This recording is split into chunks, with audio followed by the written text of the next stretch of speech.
kali ini kami akan membahas tentang strategi pembelajaran umum. Di mana strategi pembelajaran umum adalah sebagai suatu seni dan ilmu untuk membawakan pengajaran di kelas sedemikian rupa sehingga tujuan yang telah ditetapkan dalam kurikulum bisa dicapai secara efektif dan efisien.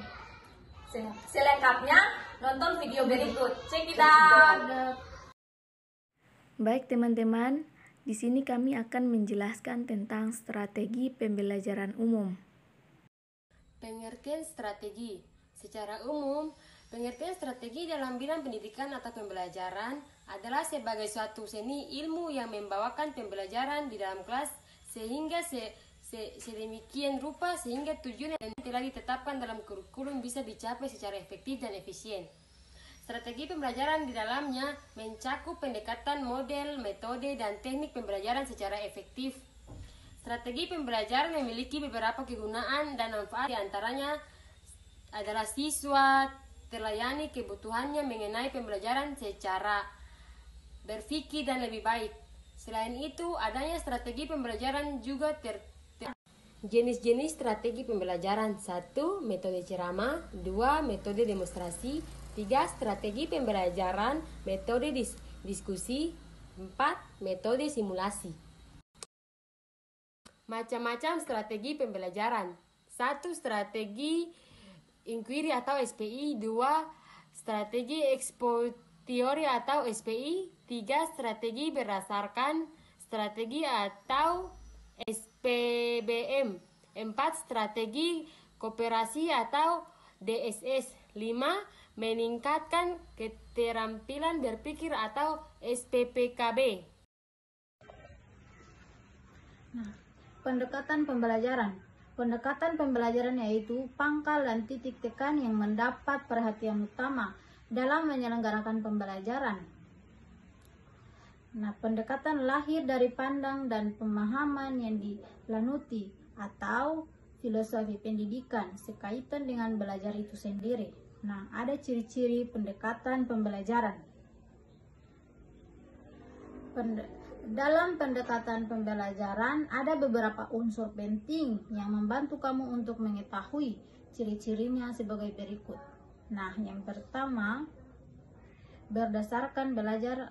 Pendekatan belajar adalah sebuah filosofi atau landasan. Yang kedua, bisa menjadi sebagai sudut pandang. Yang ketiga, pendekatan pembelajaran yang bisa menjadi gagasan untuk mencapai tujuan tertentu. Yang terakhir, pendekatan pembelajaran bisa juga disebut sebagai jalan untuk menyampaikan pembelajaran.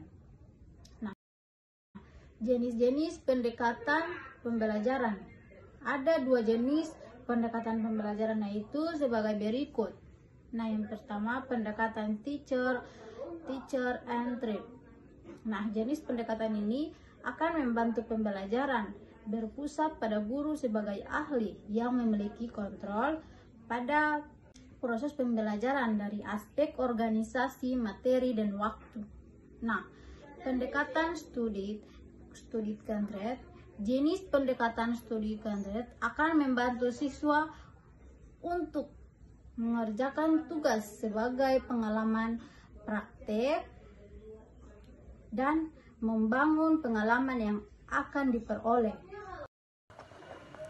Prosedur atau urutan pembelajaran. Kegiatan pembelajaran khususnya di dalam kelas bisa dibagi menjadi atas 3 tahapan atau fase, yaitu tahapan pendahuluan atau pra-instruksional, tahap pengajian instruksional, dan tahap penutup post-instruksional. Pada fase pendahuluan di dalamnya terdiri atas 3 kegiatan, yaitu menjelaskan secara singkat tentang isi pembelajaran. 2. Menjelaskan referensi isi pembelajaran baru dengan materi yang lalu, pengalaman siswa, dan kegunaan potensi secara teoretik kegiatannya dengan bahasa selanjutnya, dan praktik atau kegunaan langsung bagi kehidupan langsung. 3. Menjelaskan tentang tujuan pembelajaran yang ingin dicapai.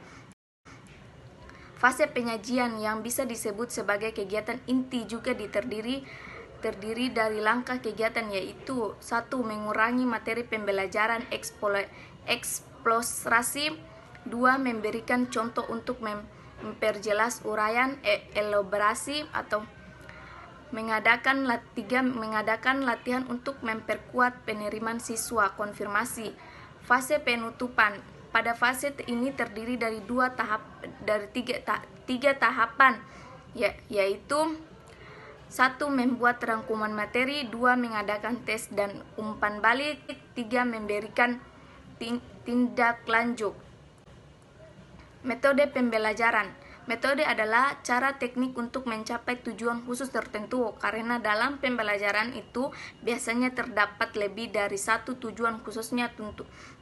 Tentunya akan memerlukan lebih dari satu metode yang digunakan. Sebaiknya pembelajaran menggunakan metode yang bervariasi. Berikut beberapa metode yang paling banyak digunakan, yaitu 1. Metode ceramah. Ceramah yaitu penutupan atau bahasa yang atau materi untuk mencapai tujuan khususnya tertentu.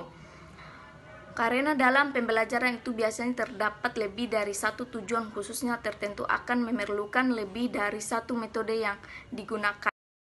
Metode tanya jawab. Metode tanya jawab adalah bentuk komunikasi dua arah yang memungkinkan terjadinya dialog antara guru dan siswa. Guru bertanya, siswa menjawab, ataupun sebaliknya. Metode ini secara umum digunakan untuk mengadakan dialog yang terutama hal-hal yang berkaitan dengan pelajar. Metode diskusi. Diskusi adalah menukar informasi, pendapat, dan unsur-unsur pengalaman secara teratur dengan maksud untuk mendapat pengetahuan bersama yang lebih jelas dan lebih teliti tentang sesuatu untuk mempersiapkan merangkap keputusan bersama. Metode latihan. Pada umumnya metode latihan digunakan untuk membentuk keterampilan atau ketangkasan atas apa yang telah dipelajari. Metode demonstrasi dan eksperimen. Demonstrasi dan eksperimen adalah dua hal yang berbeda tetapi memiliki kesamaan. Metode pemberian tugas. Menurut Surakmad 1984, tugas diberikan utamanya untuk menguji kemahiran. Metode karya wisata. Karya wisata sebagai metode pembelajaran artinya mengajak siswa keluar dari kelas dalam rangka belajar. Metode karya kelompok. Dalam menggunakan metode kerja kelompok, memandang siswa dalam suatu kelas sebagai satu kelompok atau dibagi-bagi menjadi kelompok-kelompok yang lebih kecil lagi. Waktu. Kelompok terakhir dalam strategi pembelajaran adalah waktu, yaitu jumlah waktu dalam menit yang dibutuhkan oleh mengajar dan peserta didik untuk menyelesaikan setiap langkah urutan kegiatan pembelajaran.